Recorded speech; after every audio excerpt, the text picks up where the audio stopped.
The next cyber threat to talk about, you knew it was coming, ransomware.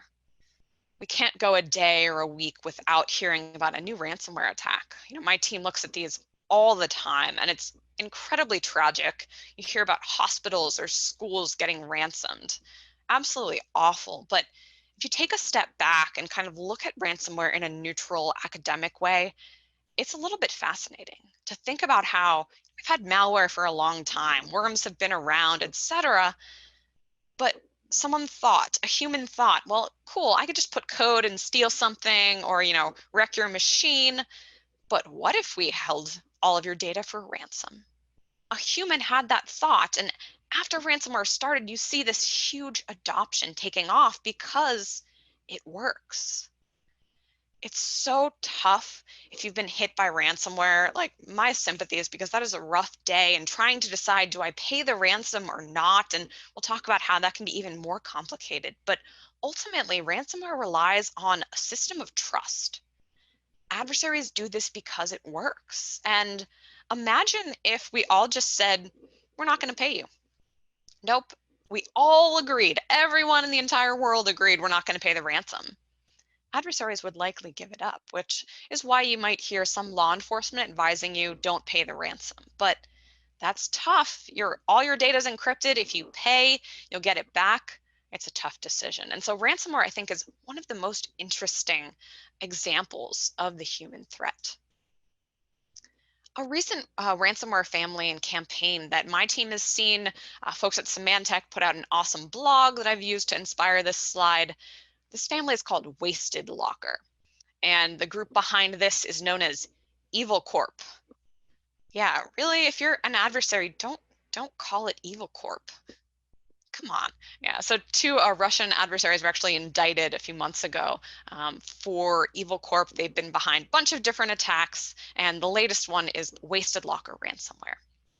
And so you think ransomware, yeah, you come in and you just ransom the files. But the interesting thing about Wasted Locker was they kind of had some other steps along the way that are outlined in the slides. So the adversaries would start out and their victims would be redirected from some legit site that they'd compromised. So you get redirected, and then they would deliver malware called sock Golish.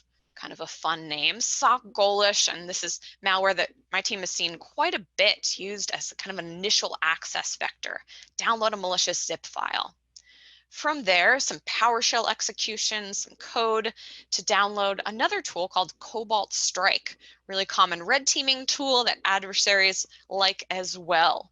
And after the adversaries moved laterally, kind of learned about the environment, used Cobalt Strike, then they would drop the Wasted Locker ransomware. That'd be the last step.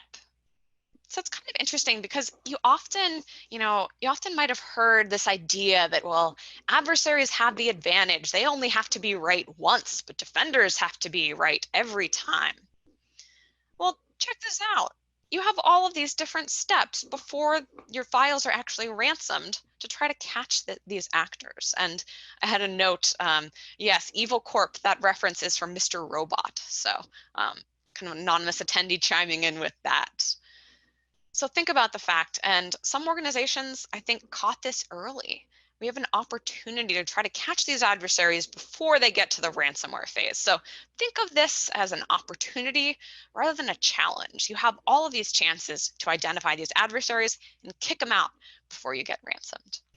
So this is sort of a classic ransomware example, one that my team has recently been seen a lot around the entire community. I talked about how ransomware is a very human type of malware. And you might have noticed or read about the fact that ransomware operators actually have support. This is a screenshot from a blog from one company, and it's on the malware known as Ragnar or Ragnar Locker. And I talked about how adversaries have the incentive to have people pay ransoms and to keep this thing going.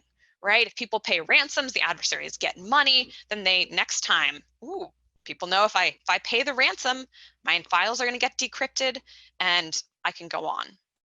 And so adversaries actually have an incentive to help their victims be able to pay the ransom.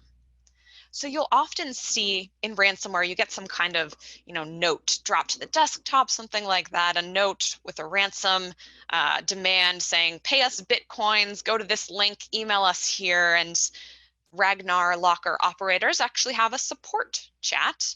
And so we see here a screenshot of, hello, can I help you? And our victim asking, what do we have to do to get our data back? We want my data. Please, please give it back to me. And they say, all right, you need to pay me in Bitcoins, cryptocurrency. And just to show that, we're for real, we'll decrypt 2 files for free.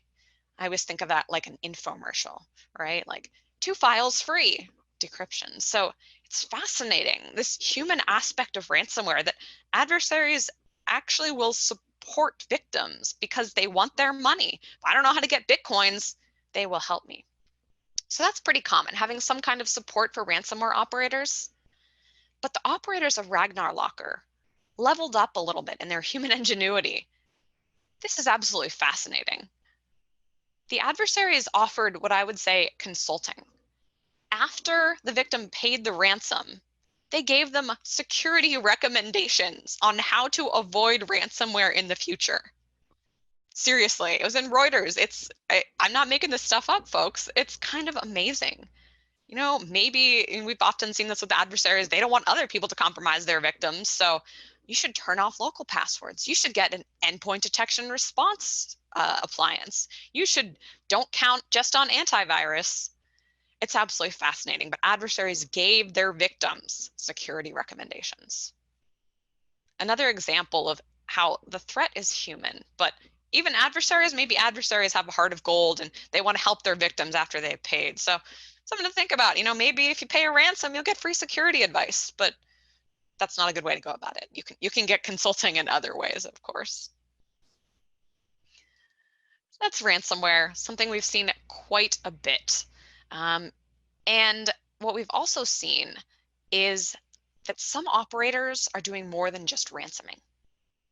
So you might be familiar with the Maze ransomware, and this just came out, I believe, yesterday, that Maze operators, what they do is they say, you have to pay our ransom. And if you don't pay us a ransom, we're going to leak your files. And so that is so tough. You have to calculate the risk of not just not paying the ransom because you might lose your data, but now that could be leaked. And on the screen is a supposed leak of files from LG. It just came out yesterday. And this just throws a wrench into this entire ransomware thing. And again, human ingenuity at work here. The fact that, well, losing my data, that's bad enough. But what's worse than that? Leaking sensitive data. And so these Maze operators have changed this up even more and added to this very, very difficult calculus that we already have to make in terms of ransomware. I have an interesting question come in terms of Garmin paying for ransomware. What's the likelihood? You might have heard Garmin was one of the groups impacted, one of the companies impacted by ransomware recently. What's the likelihood that they might get hit again or not by the same group? It's a really tough question. And, in cyber threat intelligence, we have to make assessments. Generally, and this is based on anecdotal experience, I've found that a lot of operators don't go back to compromise the same victim. That said, if I were an adversary, if I were a ransomware operator and I knew Garmin paid a ransom that was public, I might say, excellent, I know that they will pay a ransom, so I should go after them. So I don't think we can know for sure. Anecdotally, I haven't seen much evidence of the same group going after victims again. That's not to say that it might not happen. So good to always be thinking like an adversary.